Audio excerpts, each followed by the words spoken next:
Hello అండి. హైదరాబాద్లో ఉండి వారానికి ఒక్కరోజైనా బిర్యానీ తినకపోతే ఎలా అసలు? అందుకని ఈ వారం నేనే ఇంట్లో బిర్యానీ ప్రిపేర్ చేశా. నేను బిర్యానీ ఎలా చేశానో చూసి తప్పకుండా కామెంట్ చేయండి. 2 ఆనియన్స్ సన్నగా తరిగి ఆయిల్లో మీడియం ఫ్లేమ్లో డీప్ ఫ్రై చేసి తీసి పక్కన పెట్టుకున్నా.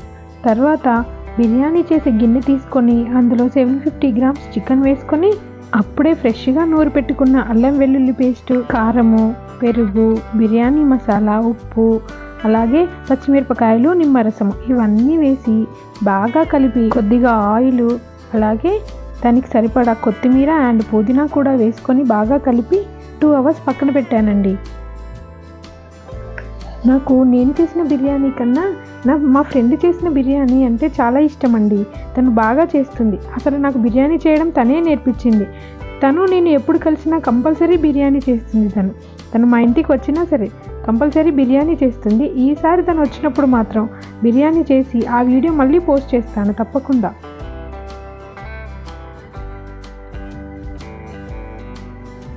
నేనైతే కొద్దిగా కొత్తిమీర, పుదీనాలు కాస్త ఎక్కువగానే వేశాను.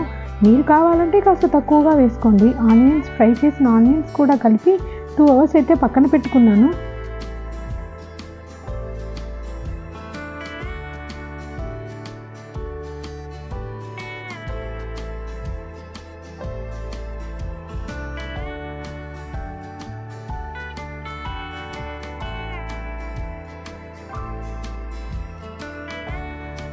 టూ అవర్స్ తర్వాత బిర్యానీ వండడం స్టార్ట్ చేశాను.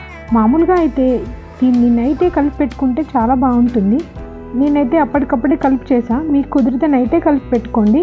అయితే స్టవ్ ఆన్ చేసి డైరెక్ట్గా ఆ గిన్నెని స్టవ్ మీద పెట్టేశాను. ఇంకా వేరే తాలింపది ఏమీ వేయలేదు. నేనైతే స్టవ్ని మీడియం ఫ్లేమ్లో పెట్టి ఒక 10 నిమిషాలు ఇలానే కుక్ చేసుకున్నాను. 10 నిమిషాల తర్వాత చికెన్ కాస్త కుక్ అయ్యాక ఆ గిన్నె తీసి పక్కన పెట్టుకుని వేరే గిన్నె పెట్టి మళ్ళీ రైస్ ఉడకబెట్టాలి కదా, అందుకోసం అని వేరే గిన్నె పెట్టి దానికి సరిపడా వాటర్ పోసుకొని దాంట్లో కావాల్సిన మసాలాలన్నీ వేసుకున్నా. నేనైతే చికెన్ ఎంత తీసుకున్నానో రైస్ కూడా అంతే తీసుకున్నా.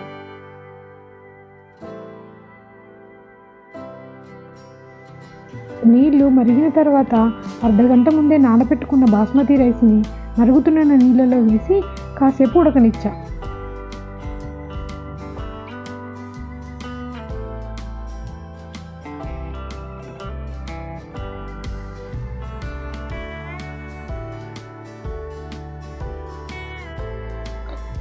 రైసు 80% అయినా ఉడకాలి. 80% ఉడకడానికి 10 మినిట్స్ టైం పట్టింది. నేను ఒకే స్టవ్ మీద చేస్తున్నాను కాబట్టి ఒకటి దించి ఇంకొకటి పెట్టా. మీరు కావాలనుకుంటే చికెన్ ఉడుకుతున్నప్పుడే పక్కన రైస్ కూడా పెట్టుకుంటే తొందరగా అయిపోతుంది. రైస్ 90% ఉడికిన తర్వాత ఆ గిన్నె తీసి పక్కన పెట్టుకొని మళ్ళీ చికెన్ ఉడికిన గిన్నెని మళ్ళీ స్టవ్ మీద పెట్టుకున్నా.